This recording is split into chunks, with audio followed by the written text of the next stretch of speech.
Assalamualaikum warahmatullahi wabarakatuh.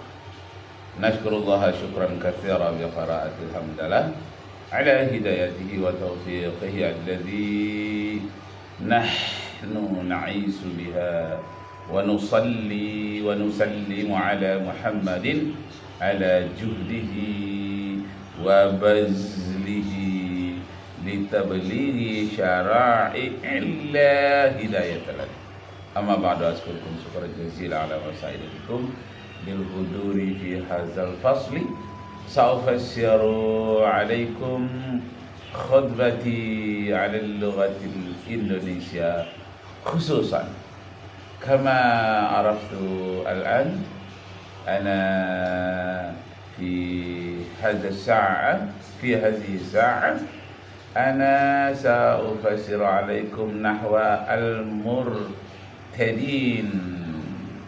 Ma huwa al-murtadun? Inna hadzal murtadin min syakhsin min hafzil Quran. Kita akan membicarakan tentang seorang yang hafal Quran tapi murtad. Akibat dia depresi, selalu masuk rumah sakit, dan berkemungkinan di rumah sakit itulah dia mengalami pemurtadan. Dia sakit ini bermasalah dengan dirinya sendiri, yang lebih kuat itu pada masalah otaknya, sehingga dia mengalami sakit itu berobat. Nah, mungkinkah dokter yang mengobatinya atau rumah sakit itu yang mempunyai misi untuk memurtadkan beliau? Beliau namanya Murtadin Kumaila. Cuma hebatnya Murtadin Kumaila ini dia tidak menyatakan dirinya sebagai murtad. Cuma isu-isu yang terdengar dari orang yang menyelidikinya, dia adalah tim dari misionaris. Nah, saya dapat informasi yang dapat terpercaya.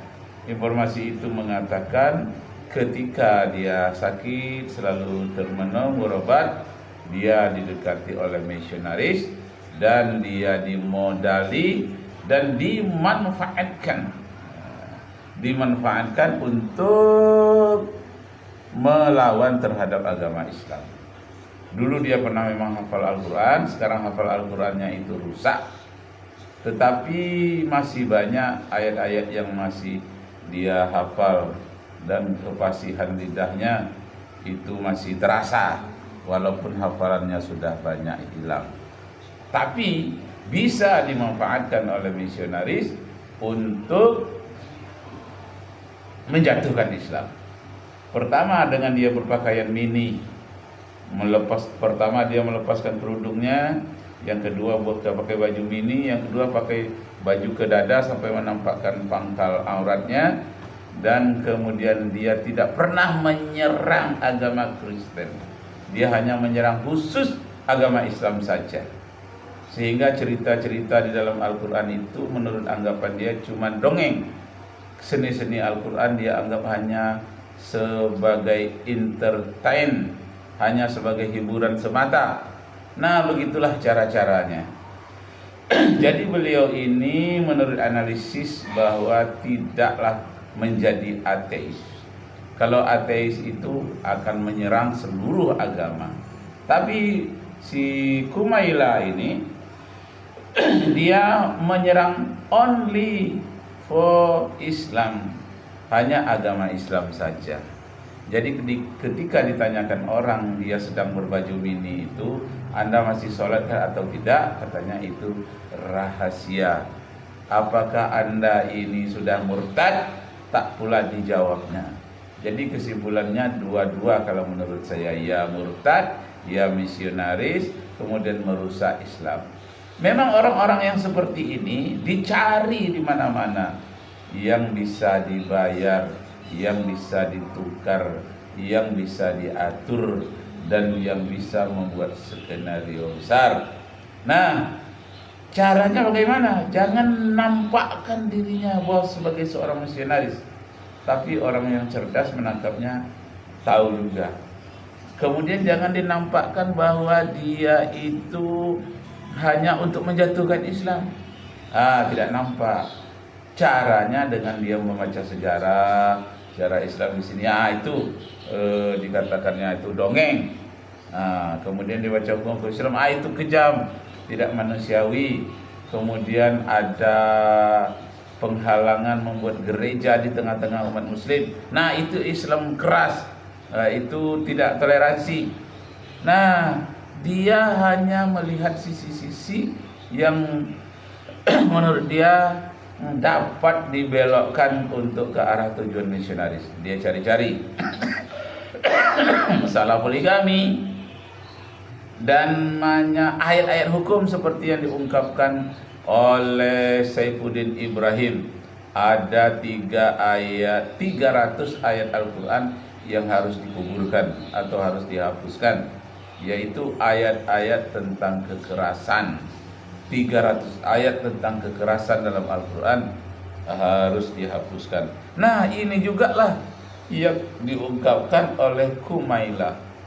Sebetulnya nama Kumaila ini bagus juga, dari kata kamala. Kamala menjadi Kumaila. Itu dalam ilmu saraf namanya tasghir. Tasghir itu artinya mengecilkan atau menyayangkan. Jadi orang-orang yang tersayang itu kamal menjadi kumaila atau kumailun, ya. Jabal jadi jubaila atau jubailun, tergantung kalimat sebelumnya. Humairah menjadi humairah. Jadi dhammah, kemudian ada kasrah, kemudian di ujungnya lagi adalah fathah. Jadi itu dalam ilmu saraf namanya lafaz tasghir, namanya Humaila. Bagus sebetulnya, berarti kesempurnaan yang dicintai atau kesempurnaan yang kecil, yang lembut. Kamala itu kamala itu artinya sempurna. Tapi ini kesempurnaan itu dapat dimanfaatkan oleh orang lain sehingga tidak menjadi sempurna. Yang disorotnya adalah tentang ayat-ayat kekerasan di dalam Al-Quran. Itu pesan misionaris seluruh dunia, terutama Saifuddin Ibrahim. Untuk itu kita dengarkan bagaimana ucapan si Kumaila ini yang sedang diselidiki orang. Kita hanya mengambil hasil dari orang-orang yang telah menyelidikinya karena sekampung atau sedaerah atau teman kecilnya. Mari kita dengar. Selain Islam yang dia bilang Kristen, gak ada agama lain lagi yang dia sebut. Kalau Kristen yang ngomong Islam dan di akhir dia perbaiki dengan ngasih pilihan tambahan Islam, Kristen, liberal, progresif, dia bilang. Dan sebenarnya akan mirip juga, nggak nyaman ya mau aku ditanya apakah aku Kristen, apakah aku Islam, apakah aku liberal atau progresif gitu. Itu sekali lagi ya. Inilah Kumaila.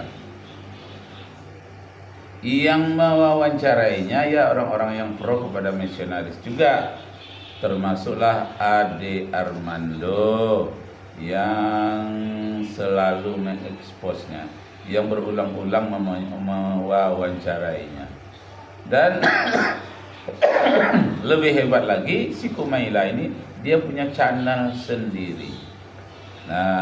Dia mempunyai studio sendiri yang kelihatannya dibentuk oleh satu tim. Kelihatan dari latar belakang, dari YouTube-nya, kemudian musik yang digunakannya, peralatan yang digunakannya, tak mungkin dilakukan satu orang, dilakukan oleh satu tim. Dan tim itu terlihat kan koko-koko semua. Koko-koko itu artinya orang-orang Nasrani keturunan Chinese yang banyak uangnya dan punya misi, banyak caranya untuk menjatuhkan Islam. Allahu Akbar, Allahu Akbar walillahil hamd. Ingat firman Allah di dalam Al-Quran, surat Al-Baqarah ayat 120.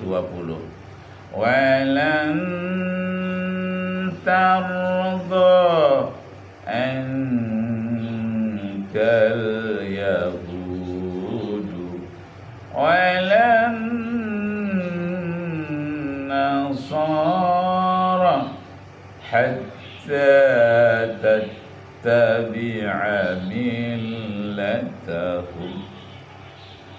Orang Zionis dan orang misionaris tidak akan pernah bersenang hati terhadap kamu orang Muslim. Walan tarda ankal yahudu, Yahudi Zionis dan Nasrani misionaris tidak akan pernah bersenang hati terhadap umat Muslim hatta tattabi'a millatahu, sebelum kamu mengikuti adat budaya dan kepercayaan mereka. Mereka membuat jaring-jaring dengan seluruh tingkatannya. Ibarat tingkatan kecil ayam cuma dikasih beras, kalau tingkatan anjing diberikan daging, di tingkatan singa diberikan hewan-hewan besar tangkapan daging lebih banyak, tingkatan gajah diberikan rumput-rumput mewah yang menggiurkan, yang lebih besar lagi. Jadi seluruh tingkat-tingkatan itu ada di sana menunggu apa yang disebut dengan misi terselubung. Dia sebetulnya sudah murtad, melakukan program misionaris, tapi tidak mau dia menyebutkan sudah murtad. Ketika ditanya orang, lalu memang banyak orang mengatakan kepada saya, apakah murtad, apakah masih sholat, tapi dia senyum saja, tidak menjawab pertanyaan itu. Allahu Akbar, Allahu Akbar. Kita dengarkan berita tentang Kumailah si murtad. Banyak Islam nggak sih, masih Islam nggak sih? Kadang kayak ini masih sholat nggak sih yang kayak gitu-gitu? Ini suara Kumailah ini. Banyak kalau Kristen, kalau Kristen jangan ngomongin Islam. Kalau dia liberal, progresif, atau bahkan ateis, yang dia serang pasti gak cuma Islam. Oke, aku mulai paham sekarang. Kenapa pas ditanya agama, dia nggak mau bilang agamanya apa. Kalau emang dia Muslim, kan paling tinggal ngomong aja kan. Kalau dia non Muslim, tapi tulus kan. Kenapa dia nggak mau ngomong kalau dia Muslim? Karena emang dia udah bukan Muslim, cuy. Entar gimana dong? Gak enak dong sama bosnya dia yang udah bayar gede-gede. Bos yang bayar. Masa iya malah ngaku masih jadi Muslim?